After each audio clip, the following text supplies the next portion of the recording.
My name is Gail Pine, and I'm an AC DBE partner at Rocky Mountain.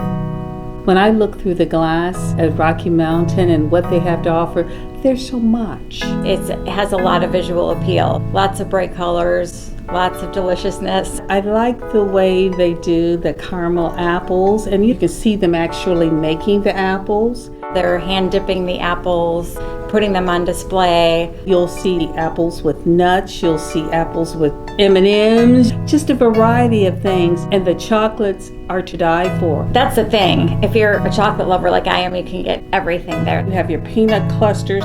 Those things are massive. They have box chocolates and things that you can buy to take on your trip. They will package it. You can take some back, gift it. If you just want to buy like one chocolate for the road, you might do that as well.